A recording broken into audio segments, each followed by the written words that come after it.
Dr. Bianca. The recording is in progress. So Bianca received her PhD from the University of California, Los Angeles. Her dissertation project examined the role of Canadian Rangers within the 1st Canadian Ranger Patrol Group.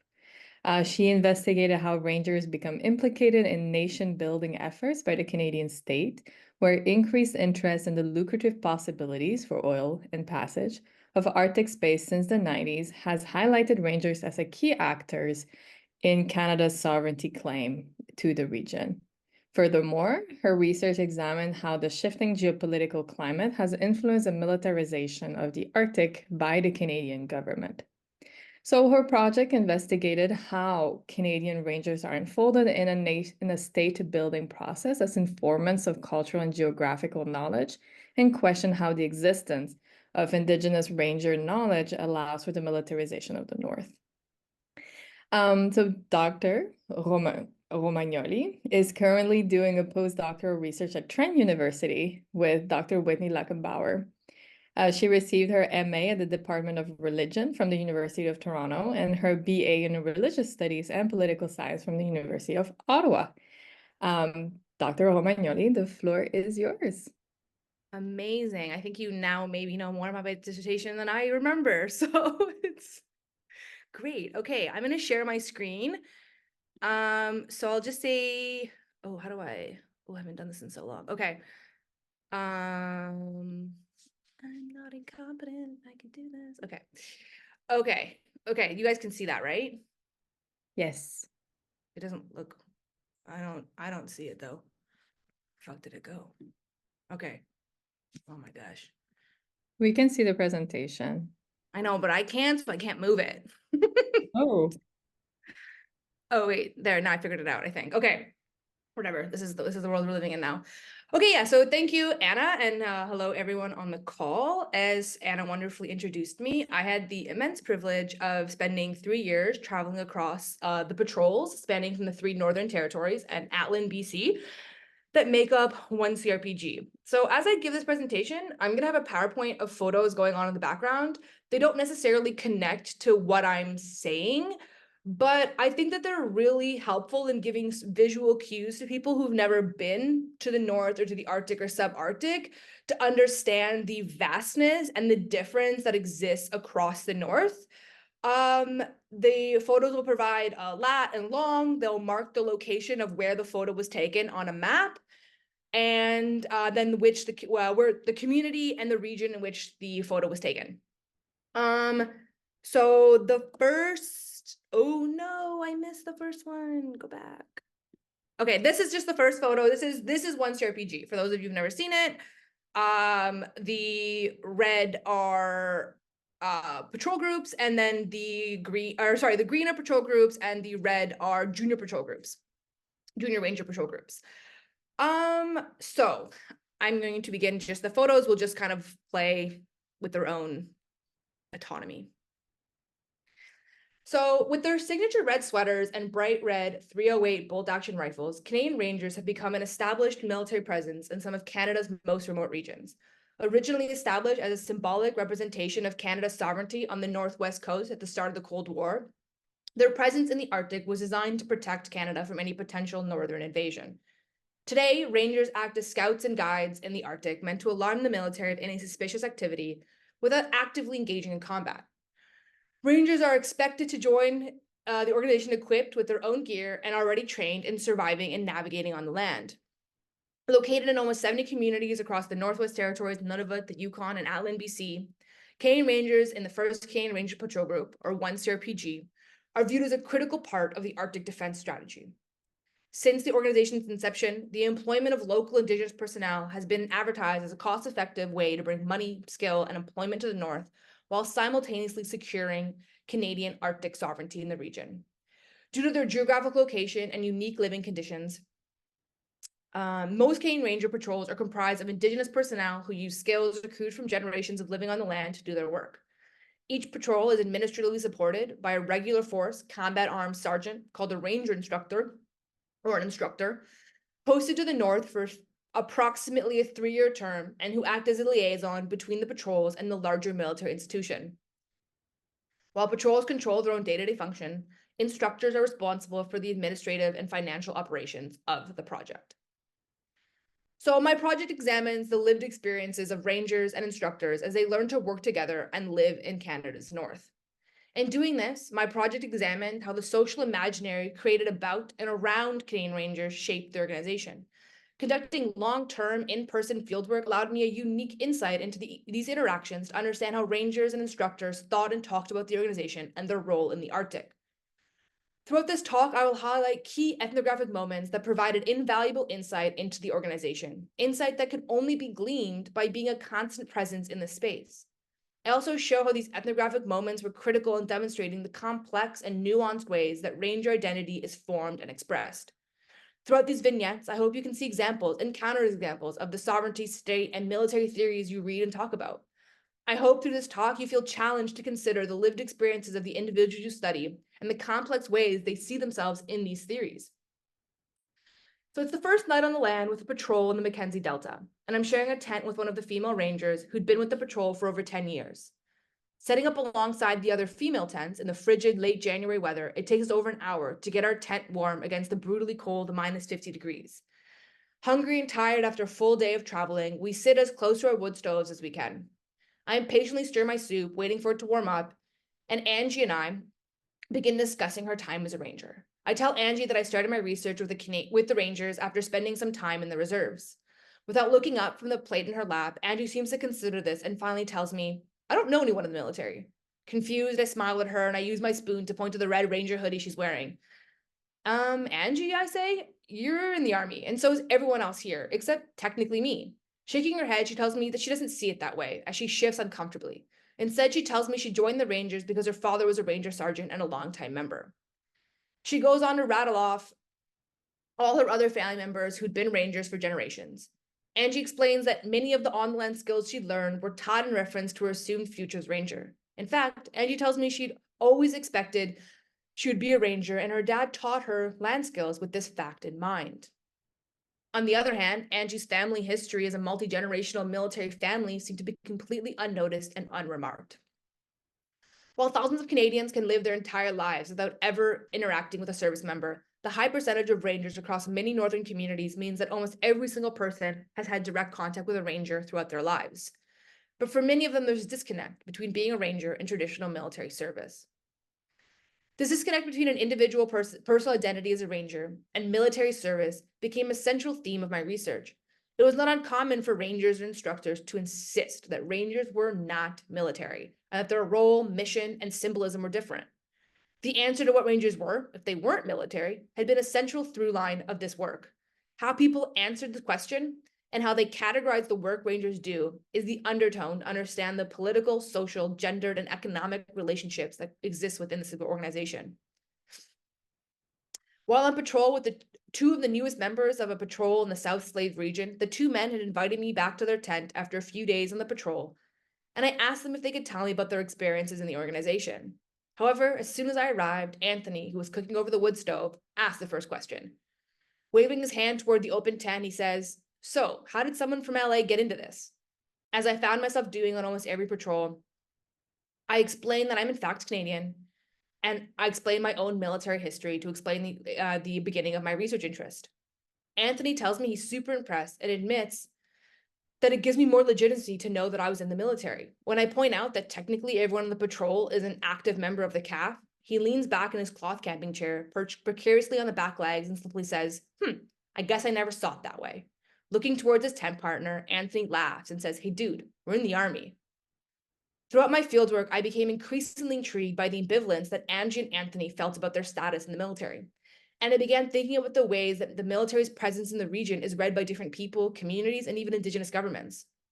To do this, I focused on tracing how the understandings of the purpose of this organization and its history, positioning patrols as community service, is able to transform everyday acts of hunting, fishing, and traveling on the land into military practice in ways that are often not recognized as being part of the military. In fact, throughout my research, there was confusion among Rangers and instructors of which way service is meant to go. Some rangers seem to believe that rangers are meant to act in the service of the community. With 4 years in the unit, Greg is considered one of the most senior instructors, and during the 3 patrols I attend with him, we often discuss his philosophy about what he thought the purpose of the rangers were. Sitting at his desk together one afternoon, there's commotion in the office about whether or not rangers should help with flood relief procedures in a community. Greg, like many of the other instructors and headquarters staff I spoke with during my fieldwork, had a very strong opinion about this. After it's confirmed that the patrol would not be helping with the flooding, the instructor whose patrol put in the request is frustrated. But the sergeant major, the company sergeant major, his boss, is adamant that the order was passed down and there's nothing he could do about it. I look over at Greg and I see him shaking his head, and he tells me that rangers are representatives of the CAF to communities and act as guides for the military. Community service is simply a byproduct. The community, he explains, cannot and should not consider the rangers as something they can, quote, call on. During the COVID-19 pandemic, this was often a topic of conversation for me and many instructors. Many communities across one CRPG requested support from the rangers to supply community food lockers and conduct welfare checks. However, as the new commanding officer at the time explained, it was outside the scope of the organization. Under his command, rangers should and would only be used to support the Canadian Armed Forces and not communities. Communities, as he sees it, shouldn't be allowed to create a dependency on the rangers because, quote, sure, they're presence in communities, but they're not supporters of communities. Territorial governments are responsible for providing aid. This is very different from how many rangers actually see their role, especially in the high Arctic, where isolated communities actively see the rangers as an important time for, or ranger patrols as an important time for members to get food and resources for their families and community food lockers. In fact, while on patrol in the high Arctic, I asked a group of rangers what they thought about the unit's response to COVID-19. And they told me they were baffled by the directive that they were on standby for months, but were never actually used for support.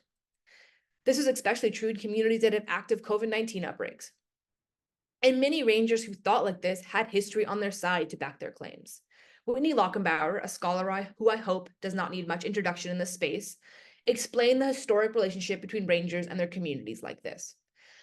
The special bond that rangers have with their community leads to many local roles, providing honor guard for politicians and royal visits, royals visiting their communities, protecting trick-or-treaters from polar bears and Churchill on Halloween, or blazing trails for the Yukon Quest and the Hudson's Bay Quest dog races. He goes on to continue highlighting rangers' involvement during the swine flu vaccination program, acting as support for scientific research in ice shelves and polar bear research, and even in installing navigation buoys. Historically, it wasn't uncommon for patrols to hunt for food that would be put in community lockers or deliver meat to elders and young families in need. I just lost my spot. Everyone breathe. No, oh, I found it. In fact, the removal of traditional aids from patrols was marked as one of the most clear indications that the organization was, first and foremost, a military institution. For those that don't know, traditional days were a time that was approved for rangers to go out on the land and practice traditional skills. While they were technically not allowed while I was in the unit, I still attended many of them, and patrols would do everything from hunting to medicine making to wood cutting that would then be brought to the community to give wood out to people. So marked in these really stark terms, there was something now that was being labeled as being traditional and something that was being marked as being military. In reality, the argument over what a traditional skill was and what it was appropriate for it to be used is something I encountered constantly throughout my research. In thinking about this question, I came to observe that in the simplest term, a skill was deemed traditional when its sole purpose was the benefit of the individual member or the community, and a skill was deemed military when it functioned to benefit the military. Consciously or unconsciously, creative things were done to ensure that rangers could continue using traditional skills while on patrol. For example, while in Operation Inakput, the leadership greenlit the rangers setting up nets to collect fish, which they were allowed to bring back to the community. Because it was set up as a teaching exercise where rangers were teaching the reserve soldiers how to survive on the tundra, though I was a little bit unsure why a soldier who is in a survival situation would only have a 50-foot fishing net to use with them. But the teaching the reservists was how to fish was deemed legitimate because its purpose furthered a military skill set, Arctic survival. On the other hand, a group of rangers simply fishing while on patrol was traditional because it did little to further the larger institution. However, I think it's important to also note that I and many others who might be on this call or whose work you've encountered and have spent time with one CRPG or other patrol groups could also come up with dozens of examples where this does not apply. I don't think these examples discredit my point, but simply demonstrate the complex negotiations instructors and rangers had to have and continue to have to do with themselves and each other as they work to define their role and position. But even for some instructors, the distinction between military and traditional seemed irrelevant because the skills they saw were one and the same. While on patrol in the Mackenzie Delta, the acting patrol sergeant, Dominic, informed the instructor, Michael, that one of the elders had not brought any food for 6 days. It was then decided by Michael that the patrol would partake in a hunting trip to go get caribou. The caribou would be then eaten throughout the patrol, shared equally among all its members, and then the remainder will be brought back to the community and handed out to elders or others in need. Michael explained that in his mind, there's no way to separate traditional skills from what he referred to as ranger activities. Instead, he told me that he used the hunting trip as a way to train military skills.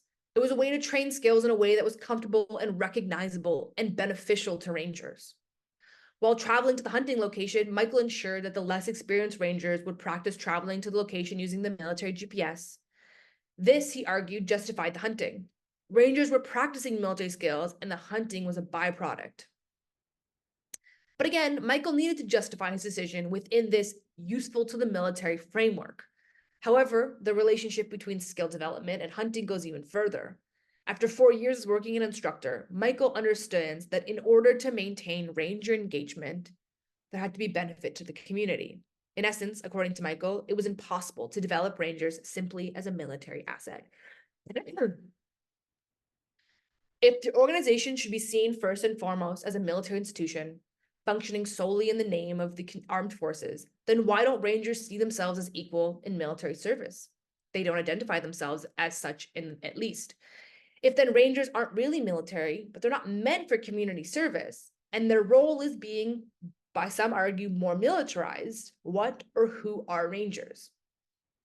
Going back to my introductory vignette, in many ways, Angie and Anthony's disconnection from the military nature of their service is echoed by the CAF's own position of the Rangers within the larger military. As Whitney Locker points out in his critique, diversity statistics, self-identification data, and the Canadian Rangers underestimating Indigenous people's participation rates in the Canadian Army, CAF data on Indigenous participation in military service refuses to encompass Rangers in its calculations. The military officially only counts 28 Indigenous service members, citing that this number does not include Canadian Rangers. Questioning this logic, Lockenbauer questions whether this omission misconstrues Canadian Ranger service as being a lesser form of service than regular or reserve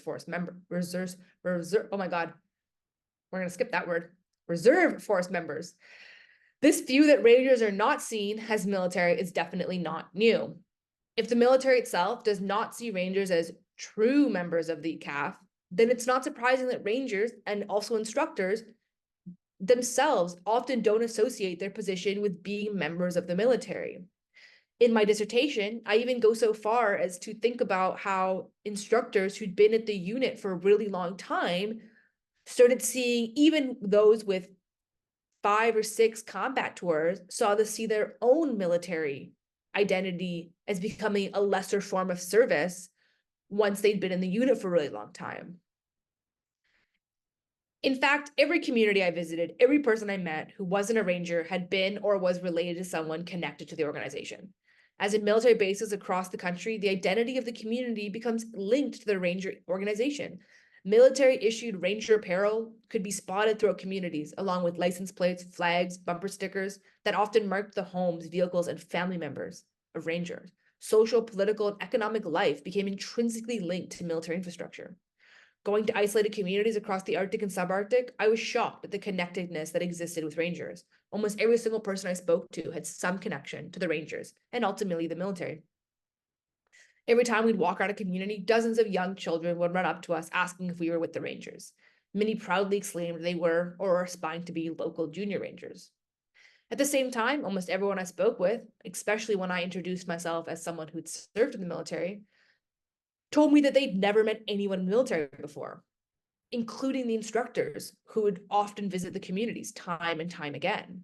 Catherine Lutz, in her analysis of the home front in Fayetteville, described how civilian town members became deeply embedded within the process of militarization, but continue to claim their separation from the establishment. She cites the motive for this disconnect as being rooted in not wanting to be associated with the US military infrastructure. However, when thinking about the Rangers, I question whether this is a good framework from which to think about the disconnect Rangers have with the institution. Is it, as Lutz postulates, an act of removing one from the larger institution, or is it something different? Secondly, how can we think that the military's continued neglect to consider Rangers as members of the military plays into this? How does this disconnect work to render the military's presence in the region kind of invisible? What are the benefits and consequences of this potential invisibility? I want to remain aware of the potential dangers in framing this conversation around Ranger identity towards ideas of ignorance. I do not want to imply and actually want to actively resist the idea that Rangers who do not associate with the military are ignorant about their role in the military institution. I do not want to think about how this disassociation works but I do want to think about how this association works to push all types of agendas of assimilation and of resistance, and whether they are intentional or not. If the organization, as some believe, is moving towards a more militarized model, where there becomes a distinct separation between this traditional knowledge and what is military, and it is becoming increasingly difficult to separate Ranger activity from it, how will these internalized identities change? Will loyalties to the organization shift if they are no longer seen by Northerners as critical social infrastructure, but simply a cog in an invisible state machine? Again, the ambiguity over identities present is manifest in many ways. Their formal training or historic lack thereof demonstrates this point. So just for those who don't know, historically, Rangers, as I said at the introduction, came to the organization trained. So it was their experience of being on the land that was their training. They were not formally provided basic military training like soldiers. Instructors routinely emphasize that Rangers are not soldiers and therefore not militarized because they're not trained to be soldiers. However, over the course of my fieldwork, I would see many examples of new policies that had the explicit purpose of transforming Rangers into more standardized and militarized versions of themselves. There is a Ranger basic training course, and in the time that I was at One Star PG, the commanding team flip-flopped back and forth a lot on whether this course should now become mandatory instead of optional, as it is currently now and has historically been.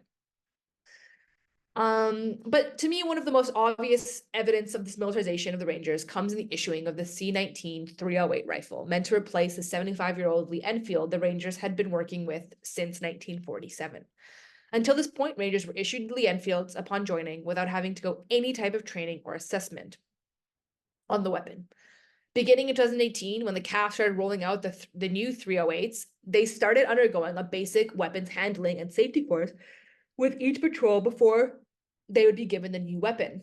For Richard, one of the instructors who often referred to himself as still being hard Army, this change in the standard was important because, quote, they're still the Army. They need to have some basics. Again, implying that the training Rangers came to the organization with and that had historically been praised as making the organization unique in training in its own train is not good enough to be marked as a standard that the military could compare itself to. This course focused on proper maintenance of the rifle, weapon safety drills, and proper range voice commands, and would become the first time Rangers were expected to complete any training to the same standard as regular and reserve force members. The implication of this standard has had an interesting effect on how instructors viewed Rangers. Patrols that were able to catch on and adapt to this new training method were ultimately viewed as being better and more dedicated patrols. And in the aftermath of the weapon handout, I saw instructors using this logic to determine what patrols were ready to move on to more advanced training. Attending a patrol in Nunavut with what was largely considered to be the best Nunavut patrol, the instructor spent time going over proper military vehicle formation one of the days. While on patrol, Frank, the instructor, pulled out a 200-page military-issued book. Each ranger should, not necessarily always was, but should have been given upon enrollment. The book contains all the information a ranger needs to know how to operate effectively alongside the Green Army. Frank opened the book to the section on military convoys and explains the history and importance of following proper military formation while traveling on the land. Back at our hotel later that night, Frank tells me that because the patrol was already the best in Nunavut, he wanted to bring them to a higher standard. In his mind, bringing the patrol to a military standard is the natural progression of this task. Even patrols that were considered to be the highest caliber were always viewed as falling short of this military standard, a standard that, in talking to many rangers, they did not know was the benchmark. Frederica Casso, in her article on Indigenous military service in Australia, argues that contrary to the argument that Indigenous inclusion is a form of reconciliation, Indigenous inclusion in military service is a colonial process to produce, quote, governable and obedient imperial subjects. Tracing the history of Indigenous inclusion in colonial militaries, Casso argues that marking colonial soldiers is a practice of governance to create docile bodies that are operationalized through institutions to discipline the body. Building on Wolff's settler-colonial logic of elimination, Casso follows Wolff's 3 phases of settler-colonialism: confrontation, incarceration, and assimilation, to show the history of the military organization within settler-colonialism. Casso traces how in the last stage, assimilation, quote, the figure of the Indigenous soldier becomes the face of the assimilation, heralded as a model of assimilated indigeneity because of service to the nation and loyalty to the settler institution. While historically this type of thinking would be difficult to find as ranger identity, practice, and symbolism was so distinct from traditional forces. But now, how does this supposed push to transform rangers into something more military, or at least the praise of patrols who seem to fit this mold, push us further towards Casso's logic? But in the end, what I found really interesting is the ways that patrols seem to unconsciously or consciously resist this simulation. And to counter the assumption that this is somehow an Indigenous patrol problem, that this is only happening with Indigenous focused or largely Indigenous patrols, I will end with one more vignette focusing on a patrol that had been criticized for having no Indigenous members. Traveling to the southern Yukon on a patrol I've been told was the best in the whole organization. The patrol had very few Indigenous members. At the time, it only had one, with very high-end gear. The patrol described themselves as off-the-grid homesteaders with extremely experienced and equipped members. The patrol's ability to travel on the land was praised. As a light drizzle began outside, the new instructor to the patrol, Roman, decided he wanted to practice search and rescue procedures. Roman breaks the group into 4 or 5 people, and each group would rotate through a series of tasks. After giving out direction, the majority of the group goes off to do their respective task, and Roman brings the remaining 4 rangers into our shared McPherson tent, where he'd placed a military-issued map of the region in the center of the floor.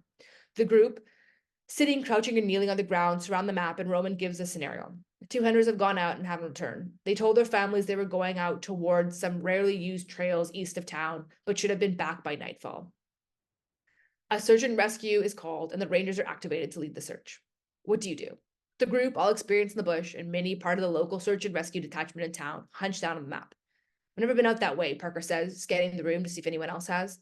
I would have to ask around to know what the conditions of the trails are out that way. The group nods in unison. You know, some of the trappers in town head that way all the time. Looking at Roman, Denali continues. So I guess we'd have to ask them first before doing anything. The rest of the group continues to nod, and to me, it seems like they were satisfied with this answer, and they looked to Roman to confirm that they'd finished the exercise. However, earlier that morning, Roman told me that the point of the exercise was to get the rangers to think more military. In his mind, he wanted the group to use the map to determine the route that they would take and approximately how much time, gas, and food it would take to get there. To give him the hint, he'd even laid out some string and a military-issued compass right on top of the map so the rangers would be drawn to use it. To his dismay, almost as soon as they sat down, the group moved it so they could get a better view of the map in the terrain. Raymond tries again. Okay, you can ask them, but what if they aren't in town? How would you determine how much time it would take you to get there, or what the safest route would be? The group leaned back towards the map, and Parker's once again the first to speak. Okay, well, I've gone this way. I've gone out this far before, and I know the river's pretty safe to cross. Delaney, you got a cabin that way. How do you get there? Leaning over the map, Delaney uses her finger to trace along a map to demonstrate the trail she would use, stopping at a Y function. This would take 4 or 5 hours of easy rising, she says, and then I would go that way, waving her hand in the opposite direction of the search and rescue location. Once again, the group decides that they would need to consult the community members in order to gain a better understanding of the terrain.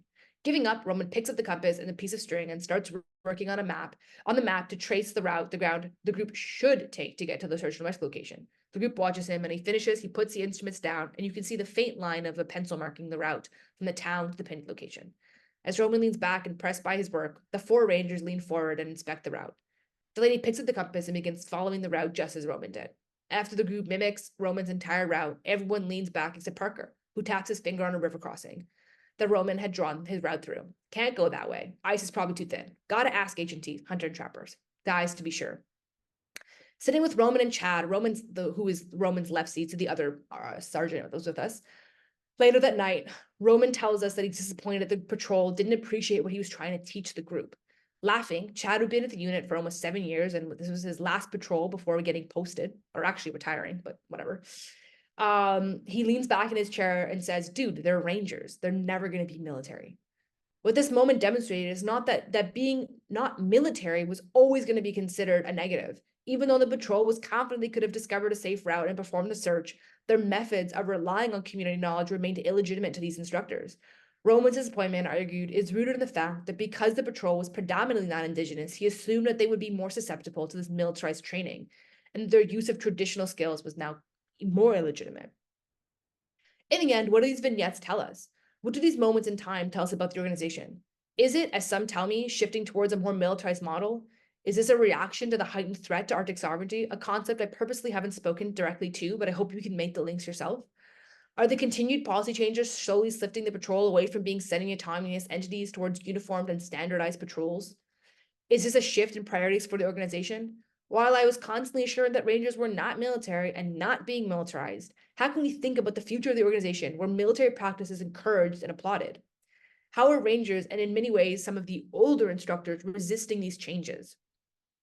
How does Ranger identity and identification seem to work to render the military work and presence in the region invisible, while also thinking about it as an act of resistance to the military's reach in the region? How does understanding these ideas, such as traditional military identity and value through the eyes of those you are studying, shape your work? Thank you.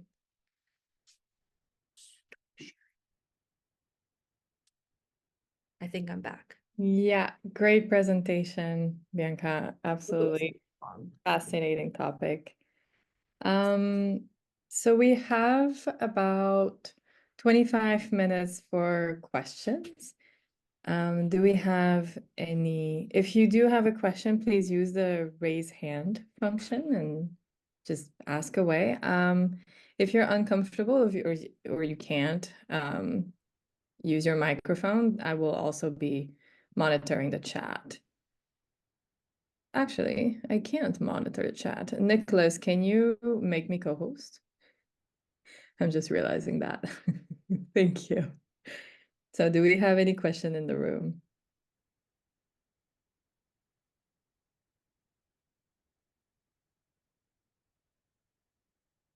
Don't be shy.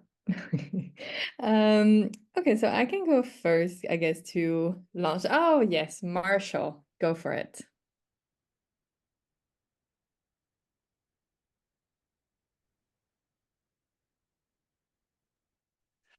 Hey, so first off, that was wonderful and super interesting. I have always been really curious about the Rangers, but I never had the opportunity to work with them directly while in the military, other than during some domestic operations, but it was at a distance. My question is about learning. So I thought your last vignette was really interesting in terms of what the instructional staff was trying to do and what resulted. I'd be curious if, like, as you were going through the different organizations, or not the different patrols or the different ranger groups, did you get a sense of like the larger military, the Green Army, and how they viewed this? Or does the Green Army view the Rangers as like satisfactory with the ways in which they teach themselves and are operating, and it is meeting their need, or is there increased pressure to like institutionalize them, such as like the basic Ranger course or other courses and qualifications? I only interacted with the Green Army while on doing my dissertation, kind of limited. First of all, because of COVID. So I did my dissertation research from 2020 until like 2023 when I graduated. So I was like and a large part of the field work was like 2020 to 2022. So I spent a lot of time like locked in one CRPG. I did go on the Operation in Nakput. I had very limited exposure to the reservists because their commanding officer was scared I was going to be mean to them.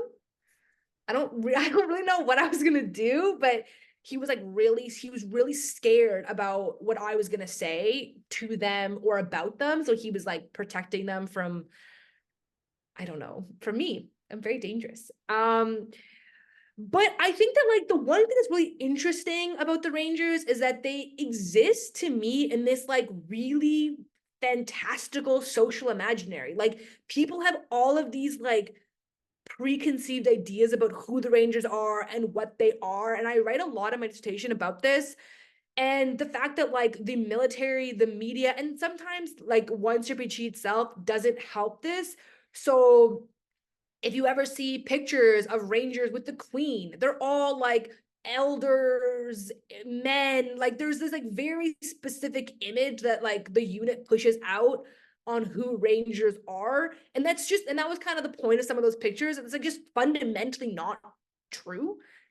Definitely not in one CRPG, but definitely not across all the CRPGs, right? Like there are some CRPGs that are quite south, and the White Horse has no Indigenous members at all and never really has, for like lots of reasons. So I think that whenever I see or I hear about the Green Army interacting with Rangers, it almost seems like they don't know what to do with them. Right? Like, because I also worked with Rangers when I was in the reserves, and they were just these like mystical, like red sweatered, like staring off into the you're like, and they're just people, right? Like they're just like people who have different skills, and some of them are actually bad at their job and some of them are really good at their job, just like everybody across the world. And so yeah, I think that that's like the biggest problem with this, with the Green Army's interaction, is that even when I was in Optinatput, I don't tell this story in this, but I had this moment where there was the Rangers are consulted before the operation, right? So like the community, there actually is quite a lot of community engagement before something like Operation in Nakput or Nanook happened, because it is a massive resource drain. It can be a massive resource drain on communities. And also, the military doesn't want to set up an observation post in a place where a caribou herd is about to go through and like mess everything up for the community. So they actually are quite cautious. But it was funny because, and they told me this when I went to Operation Nakput, they were talking on and on and on about how they really cared about asking the Rangers. And then I flew out to one of one of those pictures in Cambridge Bay that was like the flag, and it was on an island, and it was like this rock island, and there was all these like green military tents. That was often Nakput. Sorry, there's like this bug that's like flying like right in my face and trying to go up my nose. That's why I'm doing that. And I get there, and the ranger sergeant who I knew, I walk up to him and I'm like, "Oh, what a cool spot." And he's like, "I've never been here." And I was like, "What do you mean? Like, I thought the whole point was that like you're out here like guiding." And he was like, "We're on a barren rock. Like, what am I gonna like? We would die." Like, and I'm like, "Well, what didn't they ask you?" And they're like, "Yeah, we told them to go over there, but they didn't like the angle." And so it was like this funny negotiation where it was like, yeah, they did all the right steps in asking these Rangers, but then, they were like, "We've never been here. Like, I don't, like, there's nothing here." And so I don't know if that answered your question, but yeah, it's like kind of this weird, fantastical idea of what the Rangers are. So then when they actually interact, it kind of doesn't seem like they know what to do with each other. And Ranger instructors are hyper protective of their Rangers. They like, these are their friends. Like they really like, that's the one thing that I hope I could always get across in my dissertation, regardless of like my writing on the institution and my criticisms. Like 99% of the like men, I only ever worked with male instructors, like truly cared about these rangers and were very protective of them and their time and their knowledge while they were interacting with the Green Army, which I think doesn't help this fantastical thing. No, that's great. That's super interesting. And it sounds like, especially with the instructors, like a sense of community between like teacher, student, that you get that elsewhere in the Army, but like not to like the same level of protection and maybe almost like family that they might experience. That's really interesting. Thank you. Yeah, thanks. Any other question in the room? All right, well, I have a question. I always have questions. I found that the passage that you were describing about the military standard being held as a better standard, being held as a higher standard of not only practice, but also almost of a better way of being, even within social dynamics, within professional dynamic. This is a way to be. And how you were also going forward, like even further with having a much more structural argument about the obedient subjects. And my question would be about how in the last, let's say, couple years, but I think it can be a bit longer, we have seen the rise of far-right parties. We have seen far-right parties also gaining electoral legitimacy in many countries around the world. And the military is not being used as a way to create those obedient subjects, is not unique to settler colonial context. This is something that is a global phenomena of the far right being intimately tied with the military.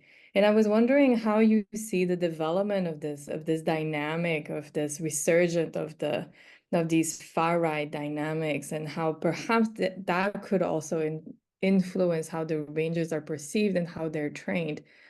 This is also a question with the upcoming elections here in Canada, and see how where that is going to go. So yeah, I would love to hear your thoughts about this, like these maybe big political questions, and bringing them back to what is a reality for Rangers, and how do you think the two interact when it comes to understanding their role and their place? Yeah, I think so. When people always tell me, oh, you study the Rangers. I don't. I study the Ranger instructors. And I think, and this is why I'm saying this, is that the Ranger, so when I joined in 2020, when I arrived, when I came to the 1CRPG, there was 13 instructors that I worked with in ACOI, so an A company, and they had 33 combat tours combined.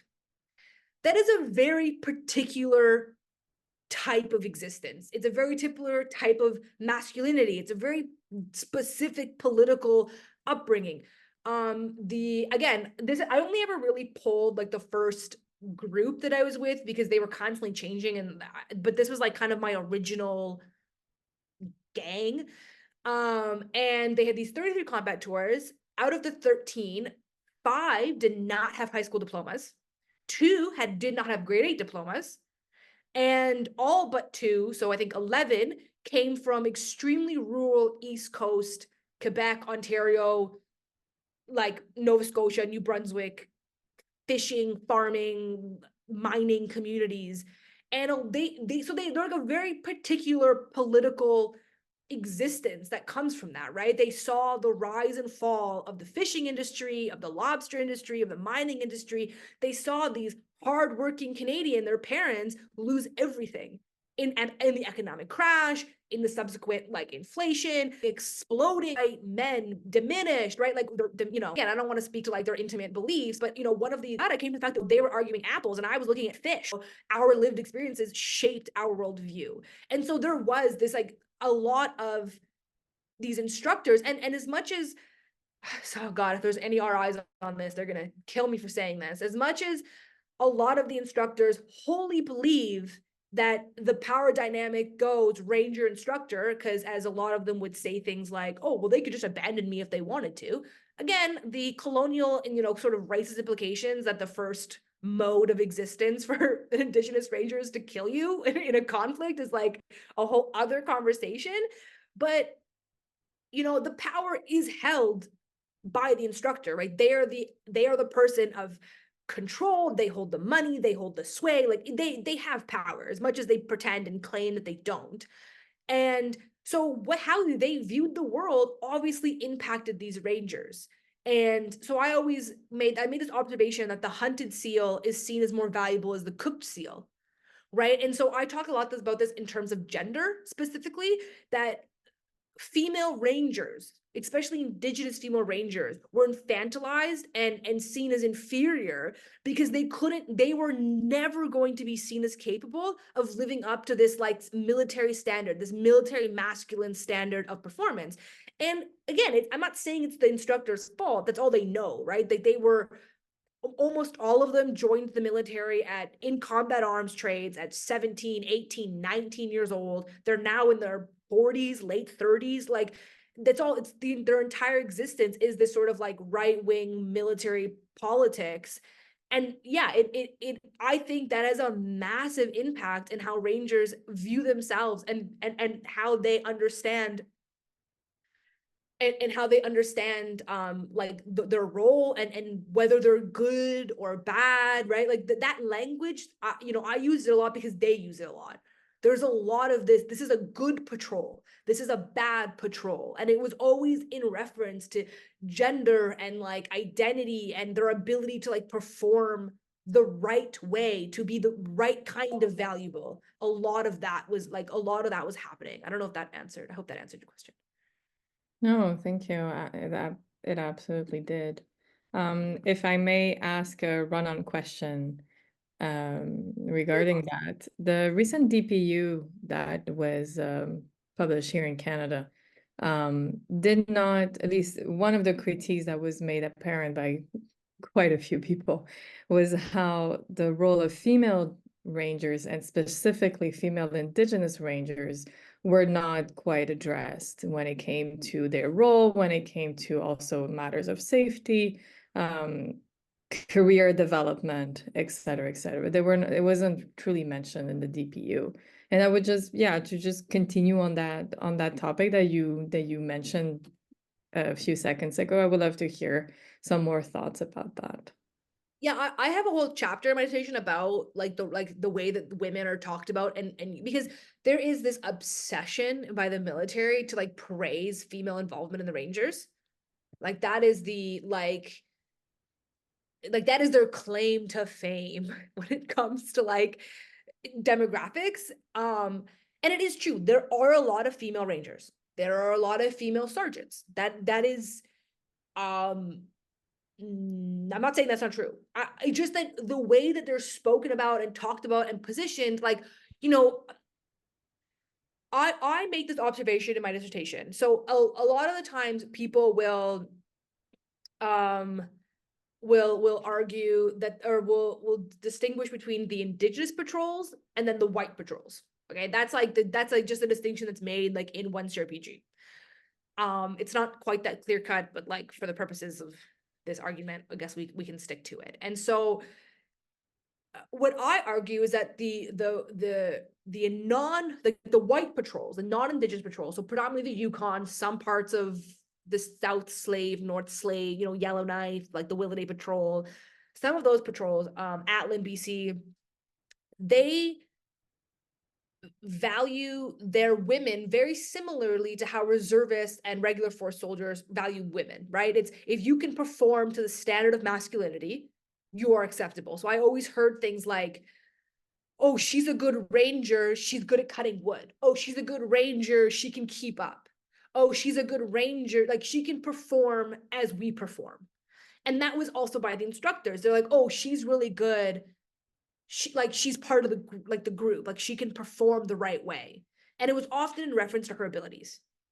On the other hand, indigenous rangers were, sorry, one second.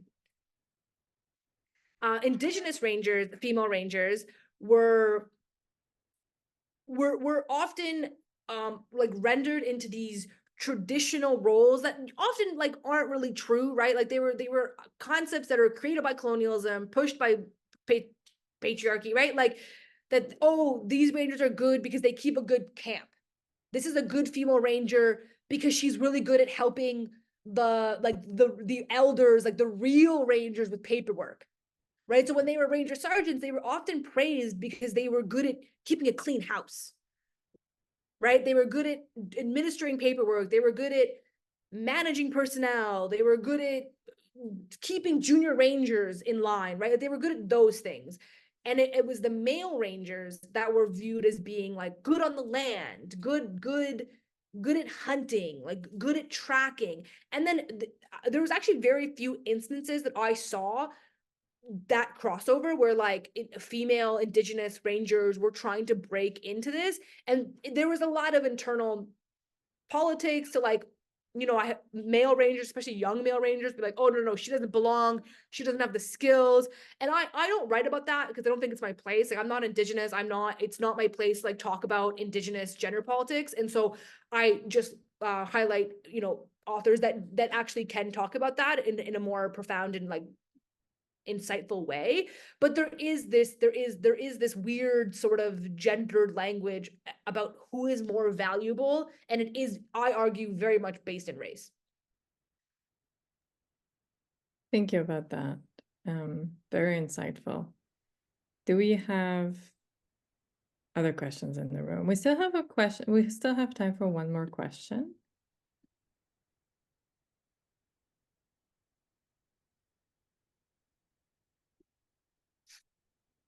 Well, I also have another one, like always. This time, however, I would love to hear more about your fieldwork. I would love to hear more about how did it all happen? How did you travel from place to place? Because like you, I also wrote my master's thesis during the pandemic, and it was such a headache. So my heart goes to you, and I just would love to hear just more about it. How did you circumvent it? How did you organize it, et cetera, et cetera? So I actually got super lucky because so in terms of fieldwork, accessing the Canadian military as without an in is fundamentally impossible. The US military, like they love to talk about themselves. You can research them up the wazoo. They don't care if you discredit them. They don't care. They love being studied. The Canadian military is quite hush hush. And the application process to do research took me 18 months.